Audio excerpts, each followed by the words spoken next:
नमस्कार किसान साथियों, स्वागत है आप सभी का एक बार फिर से मालवा की खेती यूट्यूब चैनल पे।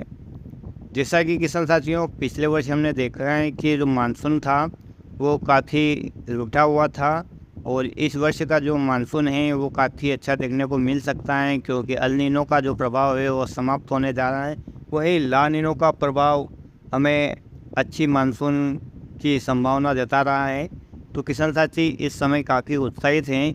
सोयाबीन की बुआई शीघ्र होने वाली हैं और जैसा कि आपको भी पता है कि सोयाबीन का भी मार्केट प्राइस इतना तो नहीं है, लेकिन हमारे पास सोयाबीन की बुआई के समय और कोई फसल का विकल्प अवेलेबल नहीं है, जिसके कारण हमें इसकी खेती करना ही पड़ रहा है।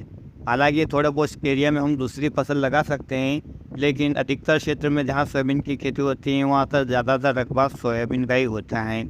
और आज सोयाबीन की इतनी प्रकार की वैरायटियाँ बाज़ार में हैं कि किसान भाई बड़ी असमंजस की स्थिति में रहता है। हालांकि आपने अपने क्षेत्र के हिसाब से, अपनी जलवायु के हिसाब से सोयाबीन की वैरायटी का चुनाव कर लिया होगा, और इसके बारे में मैंने आपको पहले डिटेल से बता रखा है कि आपको किन आधार पर सोयाबीन की वैरायटी का चयन अपने क्षेत्र के लिए करना है। यदि आपने वो वीडियो नहीं देखा है तो आप जाकर देख सकते हैं। लेकिन किसान साथियों, पिछले वर्ष की भरपाई करने के लिए और सोयाबीन से अच्छा उत्पादन लेने के लिए हमें अपनी ओर से पूरी कोशिश करनी है। थोड़ी सी भी लापरवाही हमको नहीं बरतनी है, अन्यथा बाद में हम ये पछताएंगे कि यार हम ये काम कर लेते तो शायद मेरी फसल का उत्पादन और भी ज़्यादा हो सकता था। इसलिए किसान कभी निराश नहीं होता है, हर बार हार कर भी फिर से नए उत्साह से वो लड़ने के लिए तैयार हो जाता है। किसान साथियों, तैयार रहिए, अब की बार फिर से एक बार हम सोयाबीन की अच्छी फसल लेने के लिए पूरी की पूरी कोशिश करेंगे। तो किसान साथियों, कृषि वैज्ञानिकों ने इस समय हमारे लिए एडवाइजरी जारी की हैं, जिसके हिसाब से हमें कार्य करना है। हालांकि ये हम अच्छी तरह से जानते हैं, लेकिन फिर भी हमें किसी भी क्षेत्र में पीछे नहीं रहना है। तो किसान साथियों, सबसे पहले आप सोयाबीन का वैरायटी का चुनाव कर चुके होंगे, खेतों की तैयारी कर चुके होंगे, अंकुरण का टेस्ट आपने कर लिया होगा। यदि आपने सीड अंकुरण का टेस्ट नहीं किया है तो आप वो कर लीजिए, और कम से कम 70% जो बीज जर्मिनेट हो उन्हीं बीजों को आप अपने खेतों में लगाएं। यदि इससे कम अंकुरण क्षमता वाला बीज आप लगाते हैं तो आपका जो बीज है वो ज़्यादा लगता है, वही आपके खेतों में जो पौधों की संख्या है वो उचित नहीं रहेगी। परिणाम यह होगा कि साथियों कि आपकी फसल या तो घनी हो जाएगी या घनी छिदी हो जाएगी। दोनों ही परिस्थितियों में आपको उत्पादन में असर देखने को मिलेगा। इसलिए सबसे पहला बात निर्णय ले आप कि बीज जर्मिनेशन टेस्ट कर लें, और उसके बाद 70% जिस बीज में अंकुरण क्षमता हो वो बीज आप लगाएं। चाहे आपके घर का बीज हो, चाहे आपने कहीं से पैकिंग बीज लिया हो या किसी किसान भाई से खुला बीज लिया हो, तीनों का आप जर्मिनेशन टेस्ट करें और फिर आप अपने विवेक के हिसाब से किसान साथियों, यदि 70% से ऊपर है तो बहुत ही अच्छा है, यदि 70% से कम है तो आपको बीज ज़्यादा मात्रा में बढ़ानी पड़ेगी और उसके बाद भी असमंजस की स्थिति रहती है। तो मेरा तो यही कहना है कि आप जिन बीजों की अंकुरण क्षमता 70% से ऊपर हो उन्हीं बीजों की बुआई करें। अब बात वही आती है किसान साथियों की, जैसा कि आपको पता है कि मानसून का जो पैटर्न है वो पूरी तरह से बिगड़ा हुआ है। किसी वर्ष मानसून की स्थिति देर तक रहती है तो किसी वर्ष मानसून जल्दी चला जाता है। एक एवरेज रूप से देखो किसान साथियों, अपने क्षेत्र में तो लगभग 85 से 100 दिन के आसपास हमारे क्षेत्र में मानसून रहता है। तो हमें सोयाबीन की वैरायटी का भी चयन इसी प्रकार से करना पड़ेगा कि जो 85 से 100 दिन की अवस्था में पूरी तरह से पक जाए। अन्यथा किसान साथियों, यदि हम लेट वैरायटी लगाएंगे और तब तक मानसून चला जाएगा तो फिर हमारी खड़ी फसल सूखने लगेगी, और यदि खड़ी फसल सूख गई तो किसान साथियों हमारी सारी मेहनत बेकार हो जाएगी।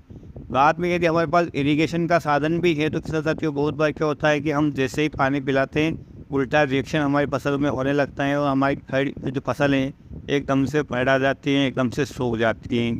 तो आप ऐसी वैरायटी का चयन करें जो आपके क्षेत्र के मानसून के हिसाब से, स्थिति के हिसाब से रहती है। यानी कि यदि आपके क्षेत्र का मानसून एवरेज रूप से 85 से 100 दिन का है तो आप इतने ही समय में हार्वेस्ट होने वाली सोयाबीन की वैरायटी को लगाएं, और कम से कम 2 से 3 प्रकार की वैरायटी को लगाएं। मैंने एक वीडियो में आपको बताया है कि अलग अलग टाइम पीरियड की जो सोयाबीन हैं इनमें से हमें 2 से 3 टाइम पीरियड की सोयाबीन लगानी है, जिसमें शीघ्र पकने वाली, देर से पकने वाली और मध्यम समय में पकने वाली वैरायटी का चुनाव करना है। तो इससे क्या है कि मानसून की जोखिम भी कम हो जाती है और साथ ही साथ हमारा जो भी खेती का कार्य है वो आगे पीछे चलता रहता, चाहे वो हार्वेस्टिंग का हो या चाहे अगली फसल रबी की लगाने का हो, तो वो एक क्रमबद्ध तरीके से चलता रहता है, जिससे कि हमारे जो मजदूरों का खर्च है वो भी बच जाता है और हमें किसी प्रकार की परेशानी नहीं उठानी पड़ती है। अगली बात करें किसान साथियों, तो बीज उपचार आपको ज़रूर करना है। हर वीडियो में मैं आपको बताता आया हूँ कि बीज उपचार ज़रूर करना है। बिना बीज उपचार के यदि आप सोयाबीन की फसल लगा रहे हैं तो आप यूँ मान लीजिए किसान साथियों कि आप एक योद्धा को बिना कवच और बिना हथियार दिए युद्ध के मैदान में भेज रहे हैं। यानी कि आपके खेत में विभिन्न प्रकार के जो फंगस और कीट हैं वो शत्रु हैं आपके योद्धा के, और यदि उन्होंने इसको ग्रसित कर लिया तो आपकी फसल रोगग्रस्त हो जाएगी, कीटग्रस्त हो जाएगी। परिणाम स्वरूप आपकी जो पौधे की संख्या है वो कम हो जाएगी। शुरुआती अवस्था में आपका पौधा जब रोगग्रस्त हो जाएगा तो पौधा कमज़ोर हो जाएगा। कमज़ोर पौधा कभी भी अच्छी पैदावार नहीं दे सकता है, इसलिए आपको सीड ट्रीटमेंट ज़रूर करना है। सीड ट्रीटमेंट के लिए किसान साथियों बाज़ार में जैविक प्रोडक्ट भी उपलब्ध हैं, रासायनिक भी उपलब्ध है। आप अपने विवेक के हिसाब से निर्णय ले सकते हैं कि आपको किस ओर जाना है। अगली बात करते हैं किसान साथियों रेत बेड विधि से बुआई करनी, यानी कि आपको मेड़ पद्धति से सोयाबीन लगाना चाहिए। हालांकि कृषि वैज्ञानिकों का कहना है कि इससे लगाने से आपको फ़ायदा होता है, लेकिन आज भी अधिकतर क्षेत्रों में किसान साथी साधारण सीडड्रिल से ही सोयाबीन की बुआई करते हैं। यह भी आपके ऊपर डिपेंड करता है कि आप किस विधि से सोयाबीन की खेती करना चाहते हैं। इस विधि से खेती करने में फ़ायदा ये है किसान साथियों कि यदि अधिक बारिश होती है तो भी आपकी फसल में पानी नहीं ठहरता है, जिसके कारण आपकी फसल में जड़ सड़न संबंधी रोग भी नहीं लगते और अतिरिक्त पानी निचर के नालियों द्वारा खेत से बाहर निकल जाता है। वहीं यदि पानी की कमी होती है तब आप इन नालियों के द्वारा खेतों में सिंचाई कर सकते हैं, जिससे आपको दोनों फायदे मिलते हैं। तो ये आप अपने विवेक के हिसाब से निर्णय लें कि आपको किस प्रकार से बुआई करना है। अब बात कर लेते हैं कौन सा खाद और उर्वरक का प्रबंधन करें। मैंने आपको बता ही दिया था पिछले वीडियो में कि आपको कौन कौन से खाद का प्रयोग करना चाहिए।